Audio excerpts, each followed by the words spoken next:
Hello people, and welcome to another video. So today I'd like to go over my bushcraft tools. I haven't really gone over my kind of kit in a year or two, so I thought it'd make a nice video for me to just kind of go over the tools I'm carrying when I'm out on my bushcraft trips. I'm out today with my good friend Charlie. We've just done an overnighter and we're just spending the day out here in this lovely woodland. And yeah, so let's have a look at this kit. So typically you have three types of gear. You have your heavyweight gear, you have your medium weight gear, and your lightweight gear. With the heavyweight gear, that's the kind of stuff you're going to be carrying in winter. It's going to be your big bucksaws, your big heavy felling axes, stuff like that. Medium weight, you're kind of being your hand saws and your small hatchets, and then lightweight, you're just kind of going around to pen knives and stuff like that. So I'm going to go through everything that I have, and I'll explain kind of when I use it and when and where I carry it.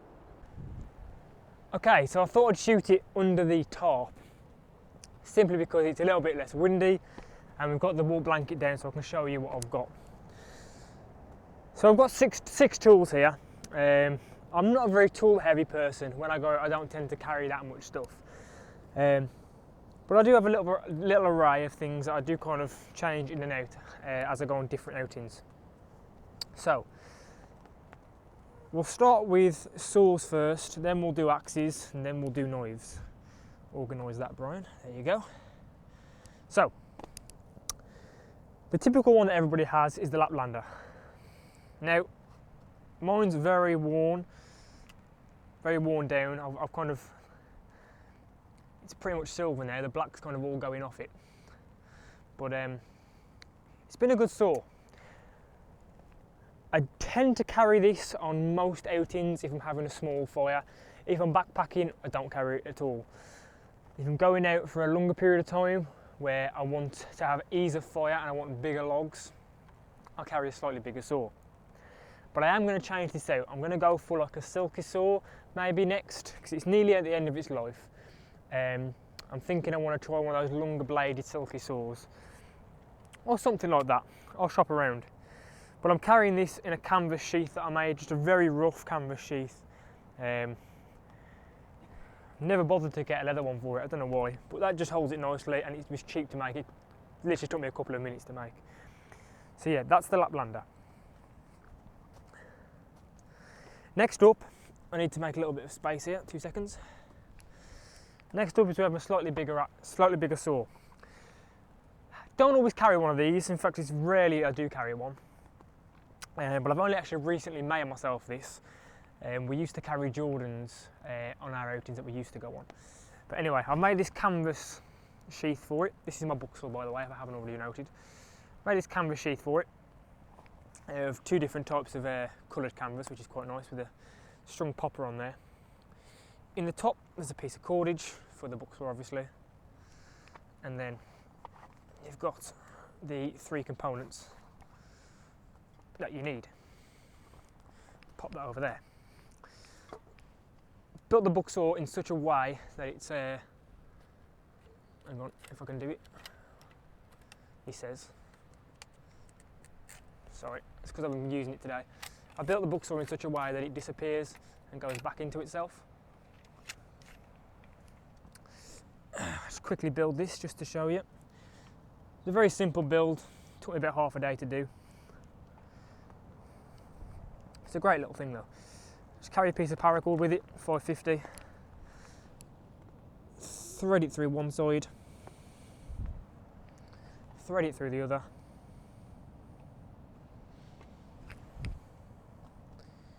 There is a loop on the one end of the cord, which you kind of do a bit of a trucker's hitch on, just to put a little bit of tension into it.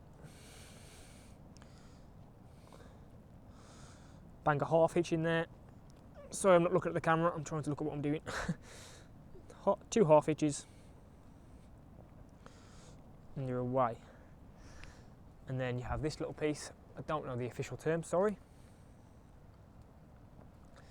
But that basically just gets the tension.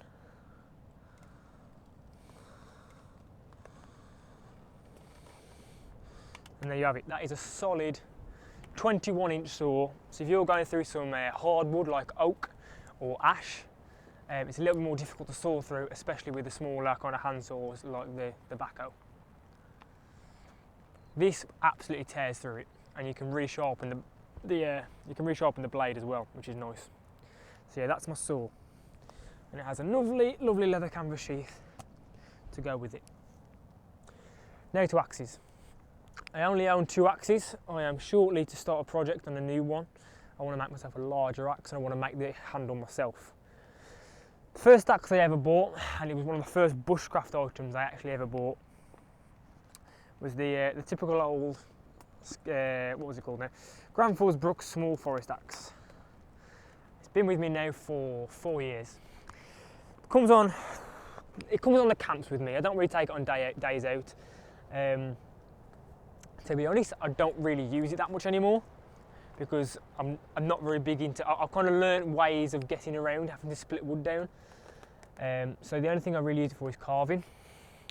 But it's obviously got the leather sheath which came with it.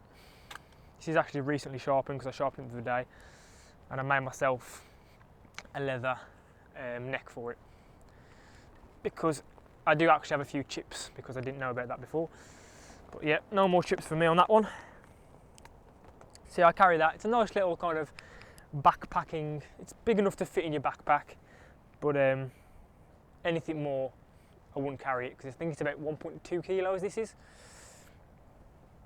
I don't own a hatchet. I've never felt the need to own a hatchet, but a larger axe I would like. So I'm gonna buy myself an axe head off eBay, and then I'm gonna make myself my own axe handle. So that's gonna be really cool. That's kind of my next project I'm looking forward to doing. Next up, I have a Tomahawk. Simply because I like throwing a tomahawk. I bought this from Woodsman's Tools, I think it was called, the Bushcraft show one year. The sheath's pretty cool because the sheath is a belt loop as well, and you attach the sheath to your belt, and then you pull it out like that. It's a very simple bearded tomahawk, but I think it cost me £40 and I bought it to pretty much destroy it. You can buy the new shafts for it for about, I think the shafts are about £10, but I bought it to throw it. It's rusty, it's not that sharp, and I just throw it around and absolutely brutalise it. But it's just a cool axe, I really like it. It's not very good for splitting, it's not very good for any kind of woodwork. It's just fun in the woods, that's all it is, fun in the woods.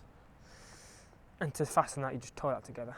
So yeah, don't really take that out. I kind of take that on days out where me and the boys are out, and I just want something similar to the catapult really, just another thing to kind of have fun with. So yeah, that's my Tomahawk. I don't own a bigger axe, I don't own a smaller axe. It is something I kind of need to look into do it. But I've got this far, 4 years down the line, I've never really felt the need for one, so hey ho. My knife, I only own one full tang blade. That may surprise some people because I know a lot of people are big into knives. I only have one, and I actually didn't pay for this knife. I got given it by Kevin Hennessy. Some of you might remember his channel. He's kind of gone off the radar a little bit now, but Kev Outdoors gave me this shortly before we moved to Idaho. And the idea was he got sent this by Blind Horse Knives while he lived in England. And then he moved over to the States, and he wanted to leave it in England because that's where it was meant to be. So I've taken over ownership of it. It's a 3-inch blade, I think it's carbon fibre handle, and it's a flat grind knife. And this was the first flat grind knife I ever owned. I've owned a couple of Scandi knives and I've sold them since I've got this one.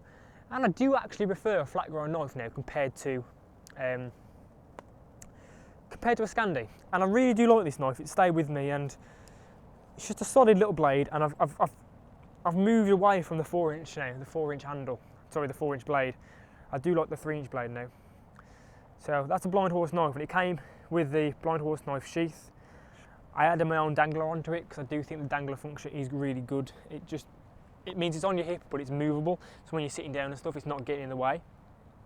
And it's also got an antler handle. Fire steel on the side. But yeah, really big fan of this knife. I do actually rate it, and I just like how simple it is. I'm really into my simple looking equipment, and there's no kind of swell or anything on the blade, on the handle. It's very straight. It's got a little bit of a choil in there for your index finger. It just works really nice, and I don't treat it the best, you know. I batter it. It's got a lot of stains on there and stuff, but it's the way I like to see my tools, like, used and, you know, worn. So yeah, that's my only full-tang blade. Again, I don't take it out that much nowadays. I don't take that many tools. I'm very much into getting away with bare minimum. So I've kind of trained myself to not need it, but I do really like that blade, I really do.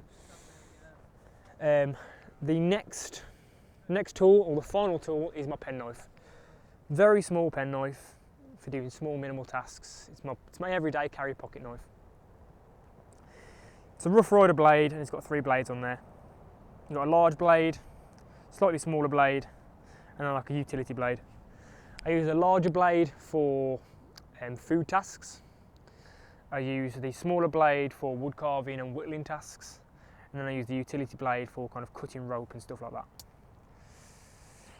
I do want to try this out because I've seen a slightly larger Rough Rider blade which has got a few more extra components, and it's a little bit more robust, a little bit bigger, and I do like that, although I do like the smallness of this, but I think I am going to trade it out and get a slightly larger model. So yeah, those are my tools. Only 6 tools, I don't own any more, I honestly don't, that's all I have. But going forward, I want to not replace, but I want to make myself a new axe, and maybe replace the small pocket knife. So I hope you enjoyed this video.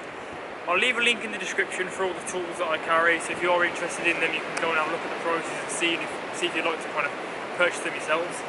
But that's kind of all I carry. I'm going to do another update video later on once I've done that axe and replaced a few things, the silver saw and the pocket knife. But at the minute, that's what I've been running for the past 4 years, and it's worked really well. But I thought I just wanted to post this video just before I start to change things out.